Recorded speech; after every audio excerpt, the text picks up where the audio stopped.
I don't know how many people are going to show, but at least we got things out a little bit sooner. Yep, okay. So, well, what I will do is if you'd like to mention it on this call, excuse me, I'll send a diary invite to all of those attendees with reoccurring. Now it's running on a regular basis. Well, yeah. I mean, we're kind of getting to a point where we're ready to wrap up this set of regular meetings, take a breather. Thanks, Carol. All right, so Jim, why don't you just go ahead and summarize that, and then let's get right into it.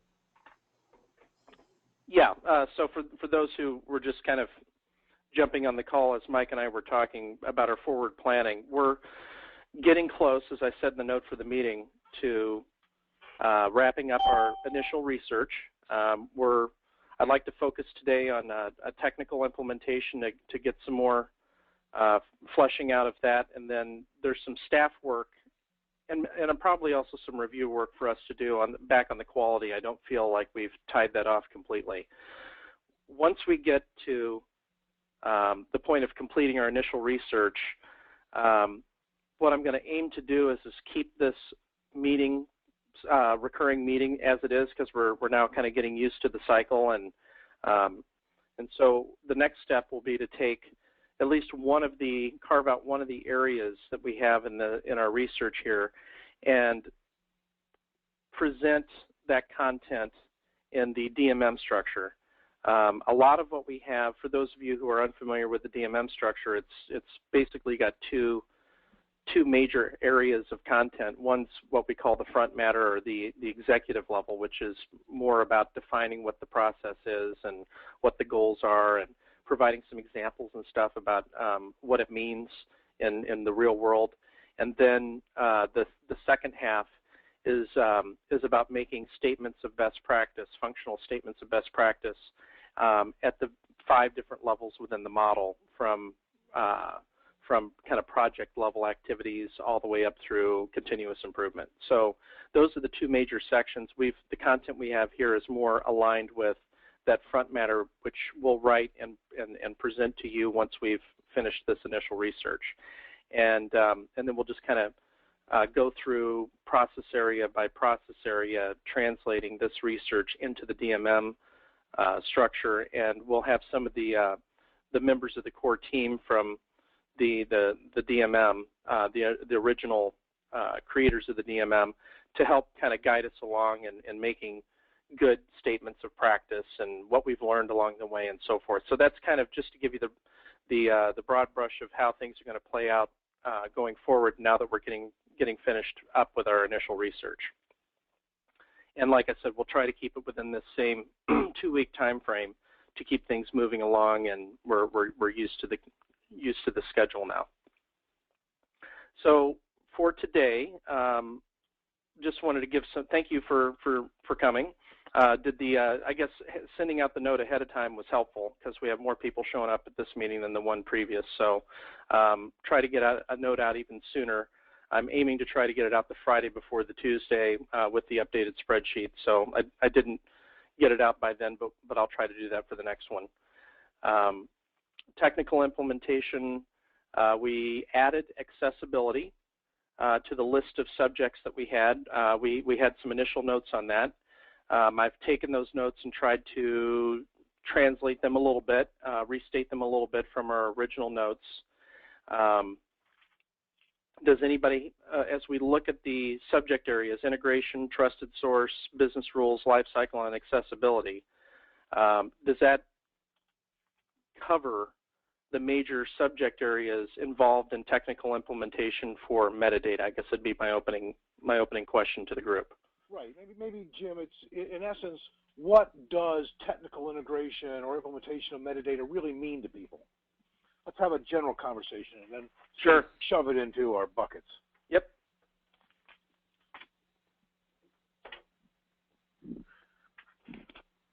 So we'll start with that. Anybody want to take a shot about what these things mean from a technical implementation perspective, what you're dealing with, you're struggling with, etc.? Well, this is David Kowalski. As I mentioned before, it's like, we have a very federated approach to managing metadata at the bank.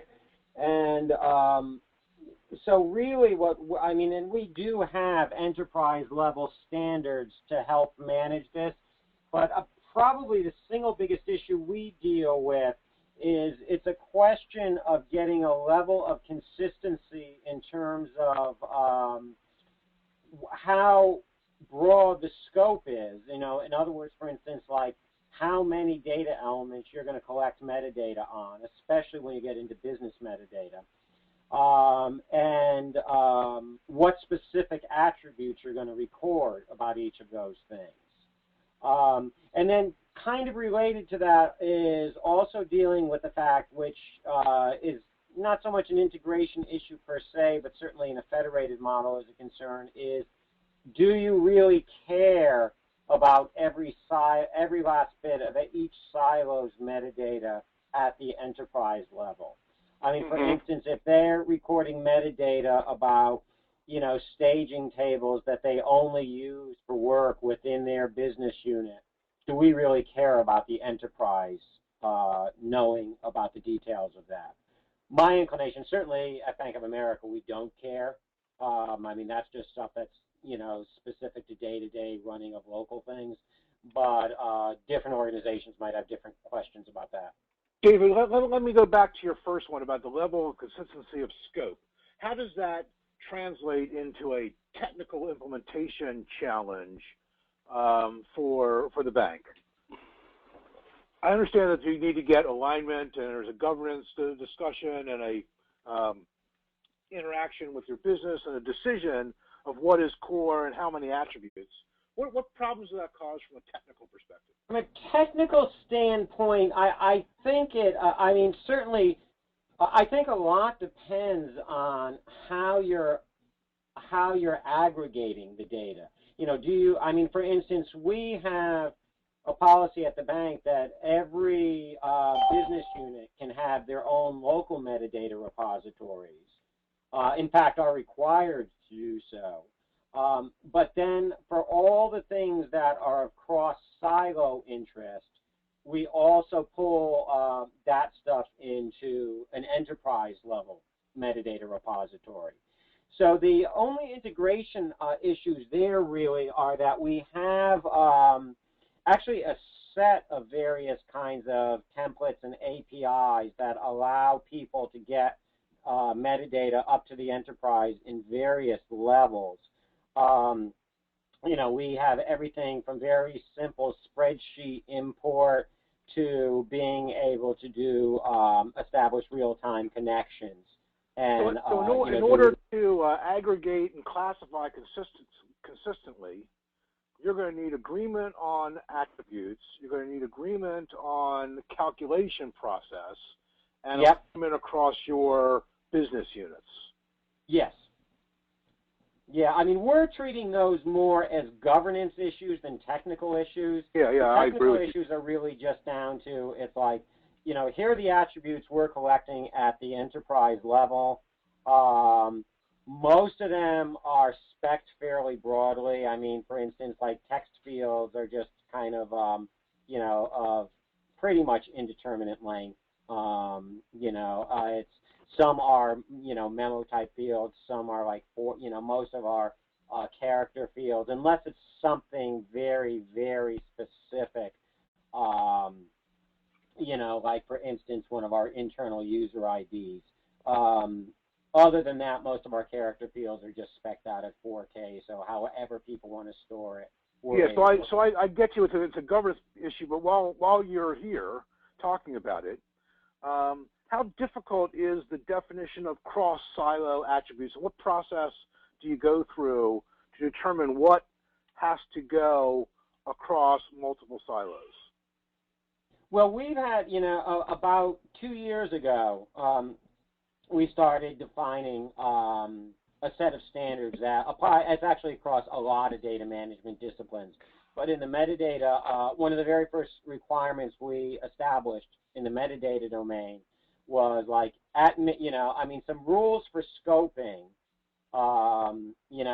For instance, most of our scoping is done in terms of, we've asked the businesses to supply us a list of logical data elements with business-friendly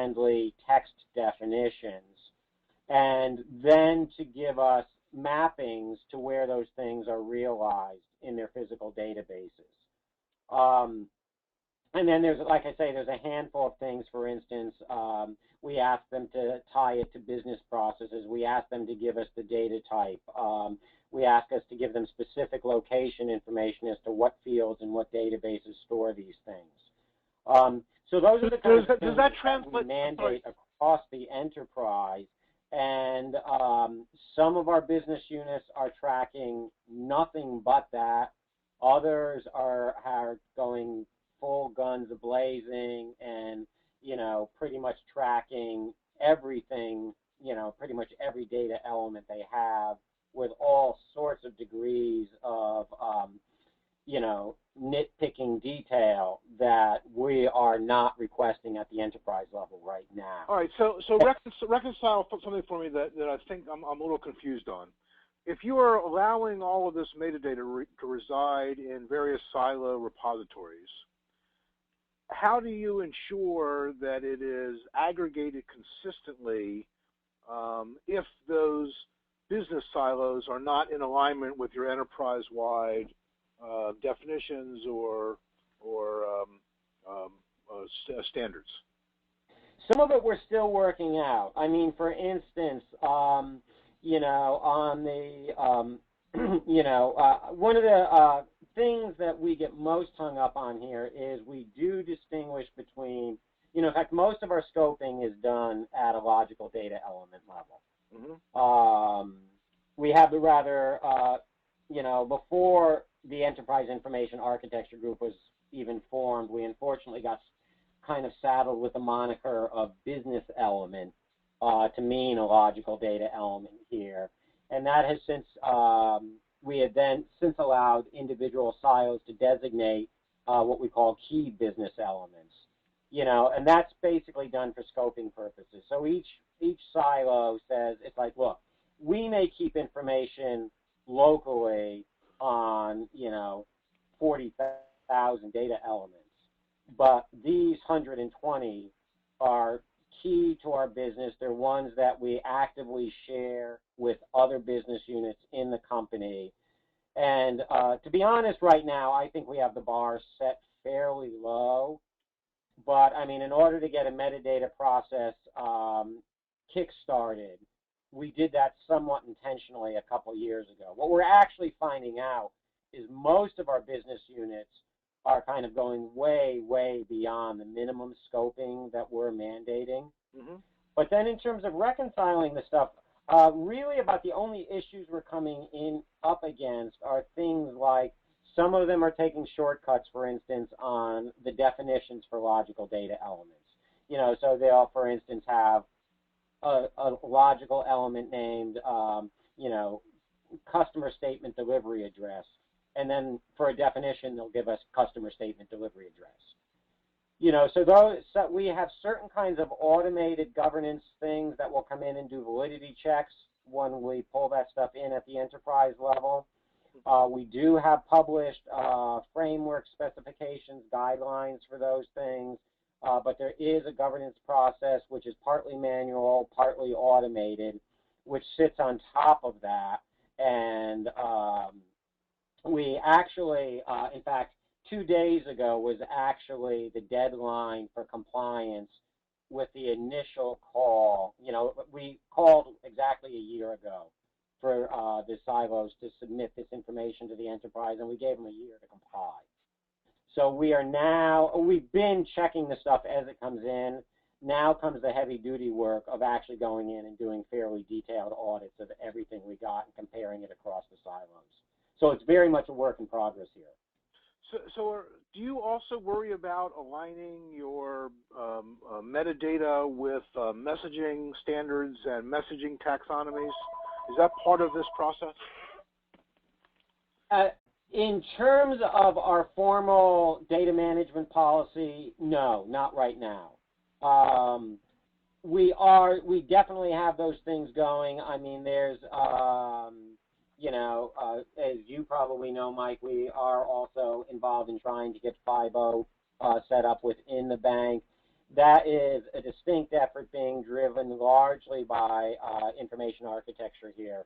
Mm-hmm. And right now, it's kind of a little bit more of like getting the key business people on board with it and doing various kinds of proofs of concept.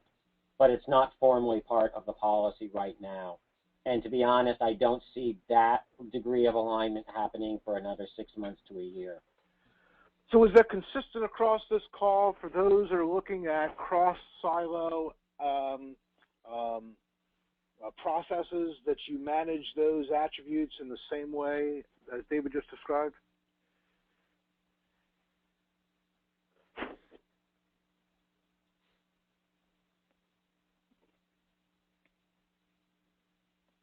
David, what I got from you was that the way that you have mandated the scoping is by a set of rules. And those rules include, but may not be limited to, the mapping to the physical data store, the linking to the business processes. Is that the kind of rules that you're applying, or was the rule more shared data between business lines? Purely from a scoping standpoint, it's primarily, to a large degree, it's up to the individual business units. I mean, the mandate at the enterprise level is each business unit has to identify what they consider key business elements. You know, I don't like that nomenclature. As much as possible, we're trying to shift it to key logical data elements. But the notion is it's logical data elements which that business unit deems critical to their day-to-day operation. Could be very basic things like account number and customer name. Could be various kinds of risk calculations and things that are very specific to individual lines of business. They have to have a documented risk-based approach for how they're identifying those. We are randomly auditing people.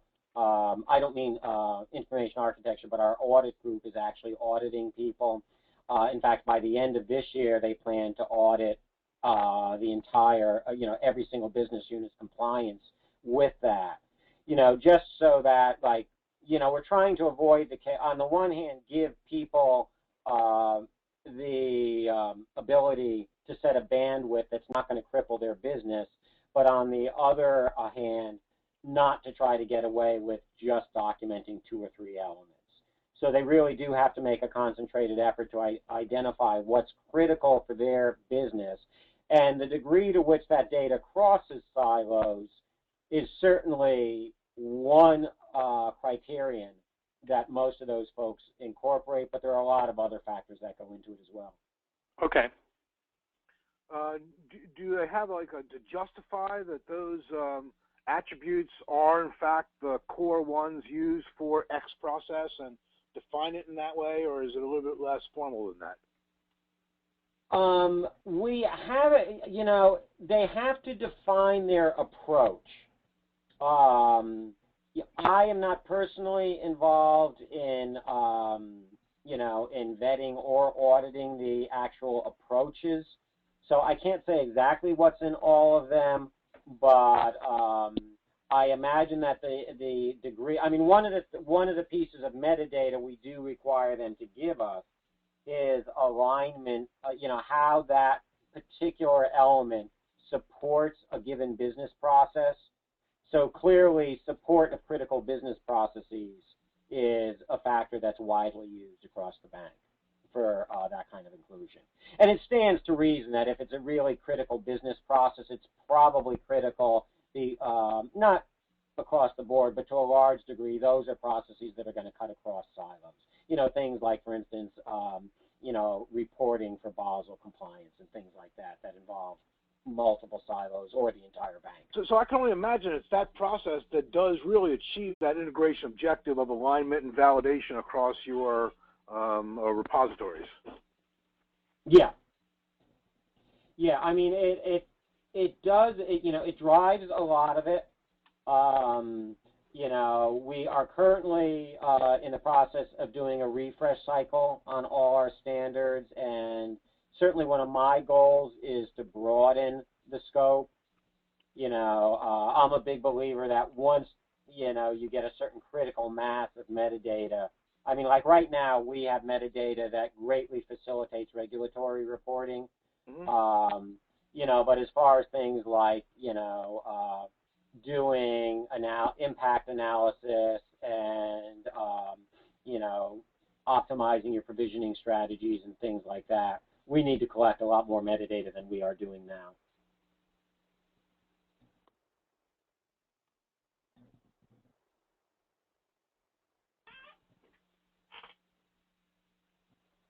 Okay, so what other challenges exist out there for integration and ensuring that these attributes can be aligned and validated across business units?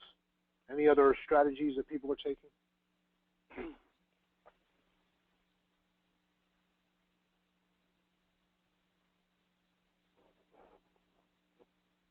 Somebody speak up or I'll start talking again. That's right. Actually, David, I was going to ask you a point of clarification that's related to Mike's question. I took note that there are shortcuts that you've seen taken on the definitions, and then I kind of took liberty with what the consequences are of that it makes it difficult for linking across business units and aggregating up. Is that the primary issue that comes up? If they don't define it very well, you just can't figure out well enough what it is that you're looking at to be able to know if it's the same thing as what you find in another list of key business elements from another part of the organization? Yeah, well, it's partly that, and in general, like one of our longer-term visions here is that we can ultimately get enough metadata at both the business and technical level where business end users can go into some kind of query tool, that we could actually build some kind of translation tool where they can go in, request various kinds of reports purely in business terms, and then have that generate, specific queries that'll go get the information for them, whether it's in real time or batch, ideally real time.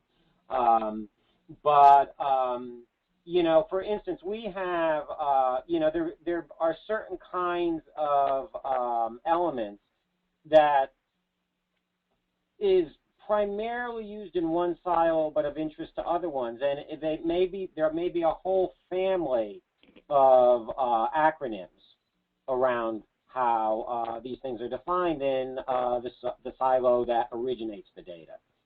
The acronyms may or may not be meaningful outside of that silo. So I mean, you might have a definition of key indicators supporting the SS7 process. Well, if you don't know what the SS7 process is,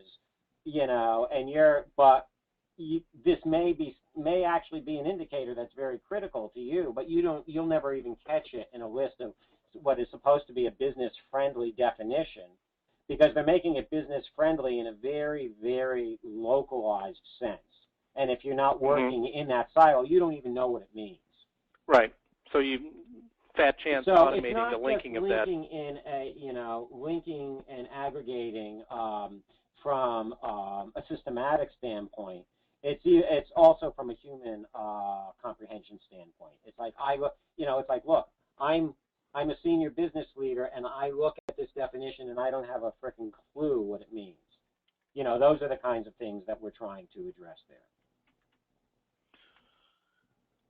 David, what does a trusted source mean in a federated environment? Well, we do have a trusted. I mean, I didn't use that term, but trusted source. Oh, you're down to the next one there. Yeah. I mean, for us, it's really in terms of two aspects. I mean, we have three types of functions that we distinguish in terms of distributing data around the organization. We identify systems of origination, systems of record. Now, very often, but not always, those two are the same things. But in extremely high volume applications, for instance, like where all our ATM transactions come in, typically we will have those things go into one repository, and then at the end of each day, we'll reconcile it all and move it into a system of record. So those may actually be different systems maintaining it at both of those levels. And then we have a provisioning point functionality.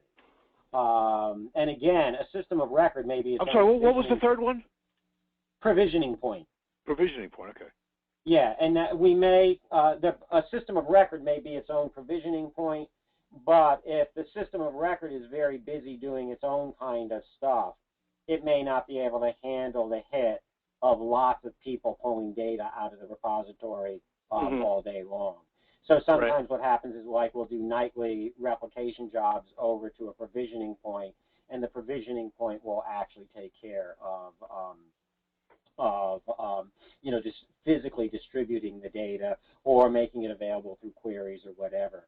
And then we are in the process of cleaning in some of our business units, especially those that have grown a lot by acquisition over the years. Right now, some of the provisioning landscapes are a bit of a mess. We're looking to simplify a lot of those, so we are actually examining every place that's provisioning data now and classifying it as, you know, an emerging provisioning point, a declining provisioning point, an approved provisioning point. So fundamentally, the trusted sources would be an approved provisioning point or a recognized system of record. That's mostly what it means to us. So how do these characterizations of emerging and declining work? So if somebody already has one in existence, and you do that through inventory management type of process? We have an information architecture review board that I mentioned this one-year effort to gather the metadata. One of the things that was also required is that larger data management effort was every business unit had to register every single provisioning point, we put together a questionnaire, online questionnaire, which identified those characteristics, and it's a fairly mechanical mapping. You know, if you're an interim provisioning point, you know, you've got to have at least this, this, and this. If you're an approved provisioning point, you also have to have these characteristics.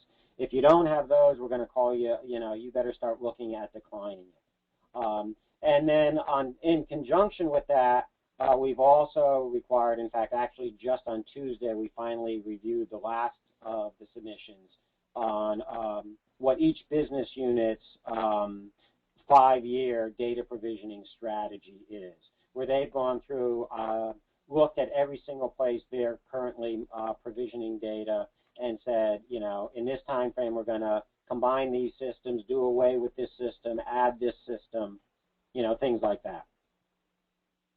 So that provisioning strategy then drives the business units' evaluation of their provisioning points and their relationship to systems of record and origination until they basically get a single approved provisioning point?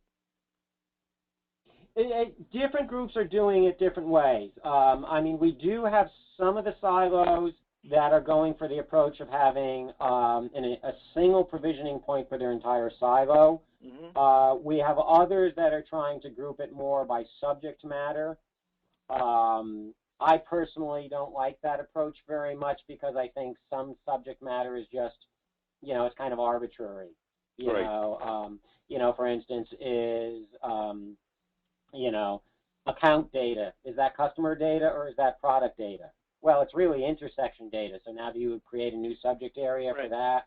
And then, you know, deposits. Is deposits a key subject area, or is that something that's related to deposit accounts or deposit products? Just sounds like that subject area will be fraught with conflicts at the end. If there's many business units with many subject approaches, you're going to have conflicts. Yeah.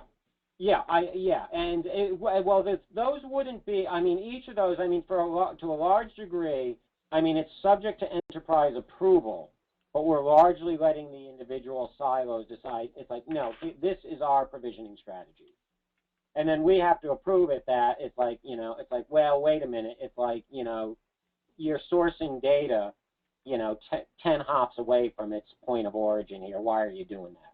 Why can't you go directly from this? We understand the performance need for a separate provisioning point, but why aren't you pulling it straight from the system of record? So what does that review and approval process look like, David? That's interesting. How does that work? Well, what we've done over the last 6 months is we've had a very hardworking team that got together, and for 6 hours a week, we've basically just been sitting through presentations from each business unit, and they would do an initial presentation. Here's our strategy. Representatives from all the other business units would sit in. They'd get feedback on it, go back, tweak the strategy, come back, give it to us again. And then we as a review board would vote on it. And then they have to go back and modify if it comes out different from a review board? Yeah. And for the most part, I have to say people have mostly been very good with this, with getting the gist of what's needed. So we haven't had too much beyond it's like, well, give us a table defining all the acronyms you use or things like that. We've had only a handful of cases where people have said, it's like, no way are we going to approve that if you persist with X. So, and on that note, Mike, I actually, because I didn't have this meeting on my calendar until yesterday, I actually have a 12 o'clock call I have to hop on to. All right. Thank you for engaging. We'll see you later. Okay, take care. Bye-bye. Thank you.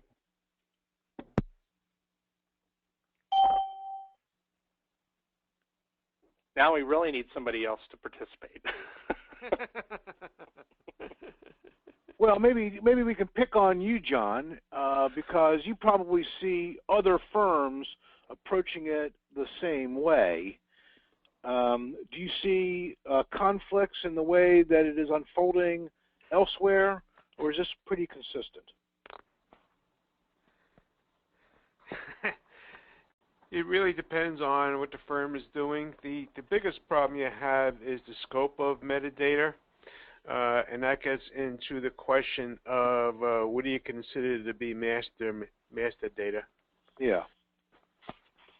But ultimately, that scoping thing is a governance, not a technical challenge. Well, in a way, because you see, what typically happens is you have to decide what fields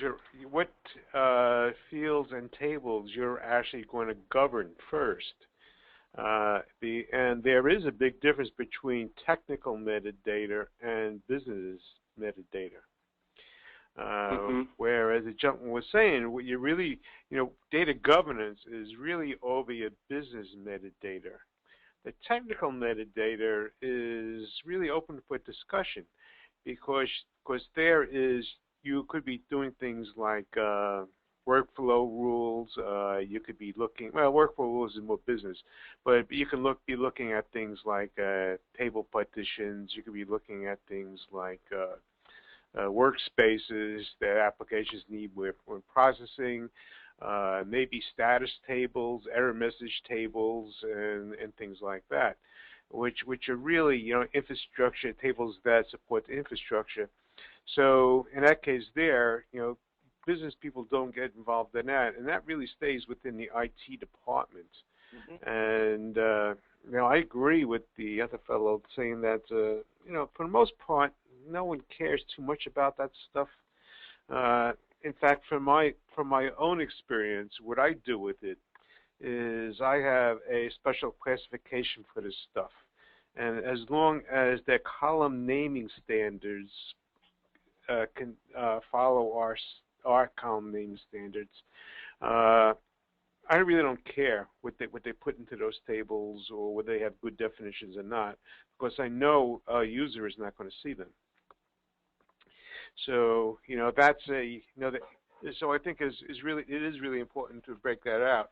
And also you get into a situation, even on the business side, would you consider it be master data? And that's a big problem for a lot of our clients, because in some clients some of our clients are smart, and they only really concentrate on the data they really care about, and they really put more quality control against that data. And they basically say, well, whatever the other stuff that comes in, who cares, from a vendor. So, so the choice of, but then again, we have other clients that say, I want to make sure every piece of data I get from the vendor is completely valid. So it's a crapshoot. John, how when it comes to the business data that's really important, deemed to be really important, what are some ways of evaluating the criticality of data that you've seen consistently applied? Well, you see, in our applications, we allow a user to say what level of validation you want to do against the field coming in. So what happens, obviously things like a numeric must be numeric and a date must be a date, it's just obvious things. But other than that, it's pretty. What we find is that only more important fields are given more critical analysis. What I mean by that is many of our clients take in many vendor feeds, and we have the ability to compare the values across vendors. Mm-hmm. Now, you'd be surprised at how few fields that they actually do that for. Things like maturity date, interest rate, issue date, things like that. Of course, they do compare. And there's algorithms that say, okay, if it's within a certain percent or something like that, then it's the same. But most of the fields, they don't put checks other than numeric, date, character, the basic crap. Just logic checks, basically, not quality checks. Right. Domain sets, is a member of the domain. So basically, other than when you're multi-sourcing certain attributes, you really don't see much in the way of other than logic checks. That right. You've got source to target checking, and that's about it. Yeah. Well, so John, I assume that you start with a business application or objective, and then unravel that to data processes, calculation formulas, and unravel that to data attributes. Is that the way it works in reality? Say that again. So you start with a business objective, a critical business process. Yes. You have to unravel derived data components. You have to unravel calculations, risk-weighted, processes, things of that nature. And then you have to unravel those to data attributes. And I'm just trying to find out if that's actually the way it works. Mm-mm. How do you get to agreement on important data attributes? Yes, good question. You're right in that typically, for the most part, people don't care about calculated values too much. What they're looking for is the native values that go into the calculations. Mm-hmm. But how they think about it, again, that's really dependent upon each client of what they think is important. So other than that, I can't give you any more information on that. Yeah, no, my hypothesis is it's not always done consistently. I'm just trying to validate that hypothesis. Oh, yeah, absolutely true. Yeah. What's important to one client could be totally useless to another. What I suspect, though, is that everybody, that the data that they focus on, that get more of the rule sets for checking the quality and not just doing the source to target checks, ends up being data that is related to critical business activities. But because it's not consciously followed through as a strategic exercise, it may just be the loudest person in the room gets better data. If that makes sense. You know, if you don't have a process for engaging people on what are our objectives, what are the processes that we've identified that will get us to those objectives most effectively, and what data do we need to support those processes. I haven't really seen that happen personally, but I think that the lack of it means that the data that gets the most attention is probably related to the squeaky wheel more than it is to the process that Mike was just espousing. Well, that isn't true. Good. Okay. Well, yeah. Hooray for rationality. You're going to find each department knows the data that they specifically need and require for processing. So you'll, the trading floor will definitely tell you they need this information.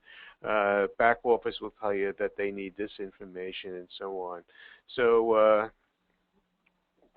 do they document it and go through a process of determining that, or is it well? I'm not sure, because we really don't get involved with that. Okay. That's something that we don't. Where it becomes a little bit more of a nebulous area is when you talk about research and analysis, where people may be looking at specific statistics and things like that don't go into your normal day-to-day processing. The normal day-to-day processing is pretty straightforward as to what the data needs.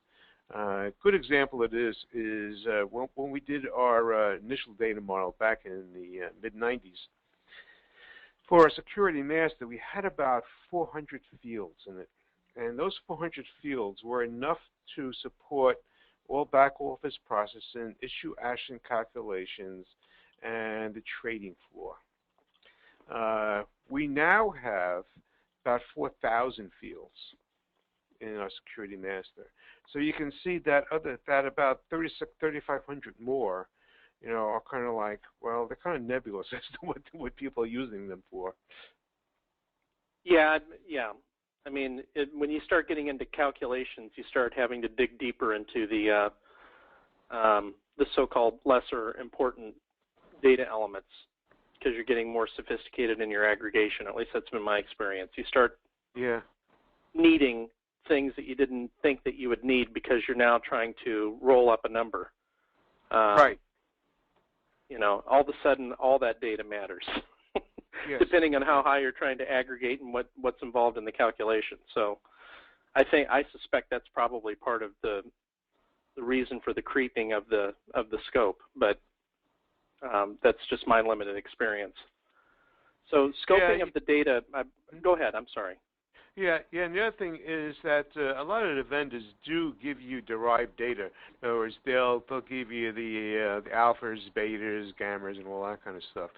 So, and that's a result of a calculation. And most people will take those results rather than try to calculate them themselves in the raw data.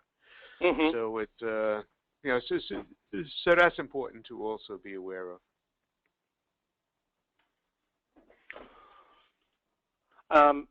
On the scoping, so I had that you were, kind of taking a broad swath at metadata for scoping, and kind of technical and business was the initial kind of dividing of the scope, and technical being generally less important to manage than your business metadata.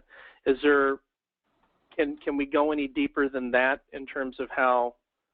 Well, we did talk a little bit about criticality, and they tend to just know what's critical, and I guess it pretty much just stops there. That we agree that scoping ultimately comes down to the business area that's contributing their metadata to the EDM activity that is critical to their business objectives, is ultimately what it boils down to. I think we all agree on that. Okay. On the trusted sources, Did you have anything to comment or add about what David had to say about their process for trusted sources? I thought that was interesting how he talked about the 3 functions. That could all be one system, or they could be 3 different systems or multiple. Yeah, we get around that because we allow our clients to get in multiple sources, and then set a hierarchy of where they want to get data from. So, but it is trusted sources. So trusted sources are derived from your your precedence rules of data usage, regardless of where it sits and regardless of where you got it from. Right.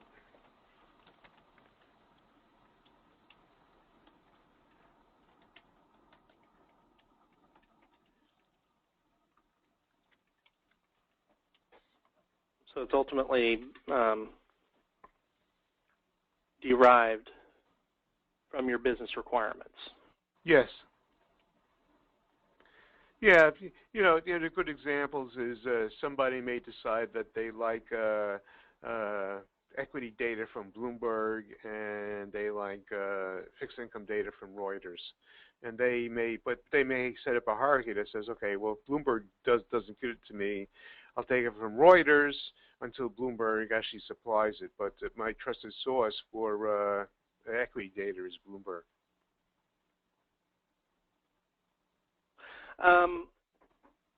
But that's with the content, not necessarily with the metadata. Well, right? Yeah, you're right. Metadata, I don't know. It's what is a trusted source of metadata?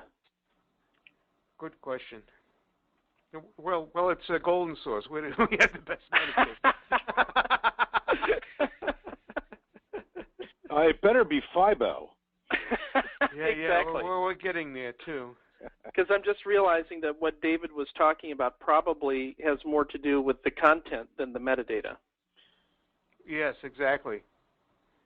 A trusted source of metadata, I don't, as you said, you could say it's FIBO, but it could be, I don't know.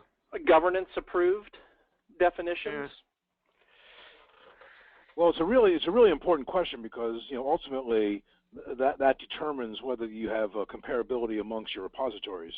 Right. Mm. I'll just you're right.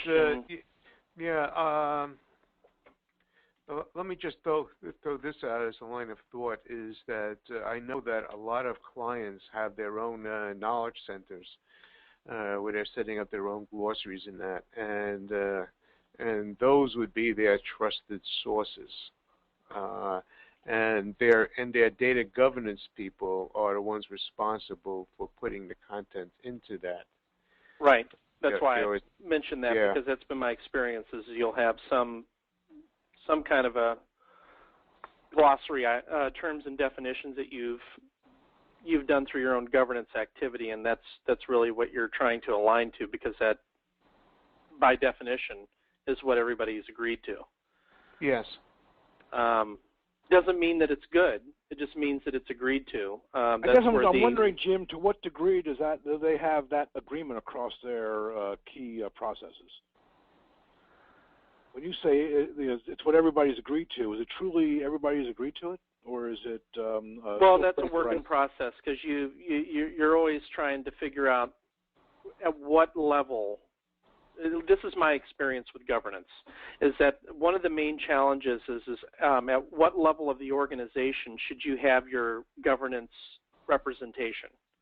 Because if it's too high, then they don't really know enough about what people are doing in their areas to get to that level of detail. Because this gets right down to the attributes, to the you need to have people who are closer to the business activity. Yeah, they need to understand data and they need to understand their processes. Exactly, with a lot of detail. So, so I've seen where this is a process of unfolding and reiterate. Having to kind of like review and revise until you just stop reviewing and revising, because you're constantly looking for, do I have the right people? Is what we've defined working? it's more of an art than a science has been my experience. Did I see Nadine on this call? I was going to pick on her for a minute, but I thought she was with us, but I thought she might have something to say about that. Nadine, I can't hear you, but I can see you on the meeting. Are you with us? She's hiding. She's smart. Okay, but that's I need a. She says she messaged me that yes, she's on the call, but we can't hear you. I need to capture that concept.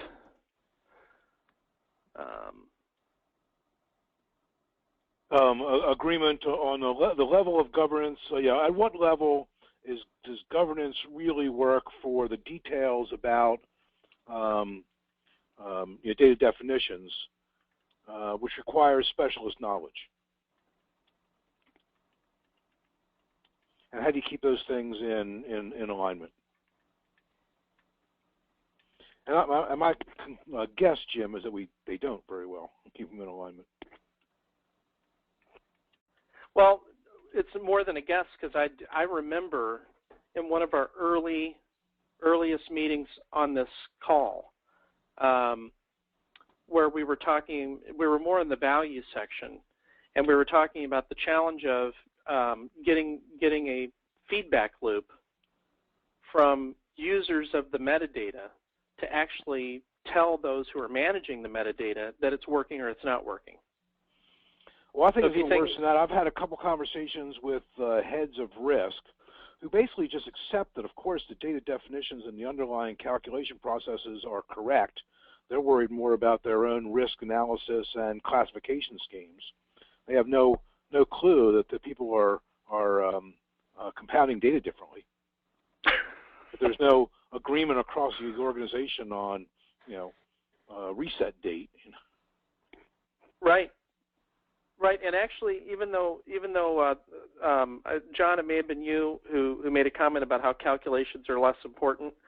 When it comes to risk aggregation, I've found in conversations I've had with risk managers that is one of the biggest problems that they've got, because there are certain risk calculations that are deemed to be, quote, standard and well understood, but they find that within their own organizations that people have their own pet definitions of what those calculations should be, and they don't document, let alone adopt a standard. They rarely even document how they do it. They just kind of supply it with a header and say, this is my number, and you just hope that they calculated it in a way that you can add that number to other calculated figures by the same name. And we know, of course, that they can't. Right, right, because they either don't have the right person to answer exactly how they calculate it, or they do, but they won't change how they A, calculate it, or B, what they call it. But yeah, I'm smarter than you are, so go away. Right. That's how we do it. This is what I do. Well, we're actually to the end of this call anyway. I think we still have some work to do, but I'll work on translating these notes into something a little bit more. I'll send you my raw notes clear. Email, Jim, and you and I can connoiter to make sure we know where we're taking technical. I think it's kind of funny that technical issues did not seem to be the stumbling blocks that I thought they were. Yeah, I would like to talk more about what we mean by technical. I was wondering the same thing. I guess my mind did go down a path of the extent to which tools are used and what's required, but then also I completely agree that there's technical metadata. That's a category of metadata, and that's what in my experience we've called it, is technical. I'd even throw. John? Would you throw identifiers in that group? Like foreign keys, or at least foreign keys, maybe not identifiers. Oh yeah, definitely foreign keys you need in there. I mean, that's, yes, definitely. Foreign keys, and it doesn't have to be exhaustive, but it's always nice to have lots of examples of what we mean. timestamps. Table naming standards, error message standards, table partition, workspaces. Column naming standards. That's column naming standards. Yep. Yeah.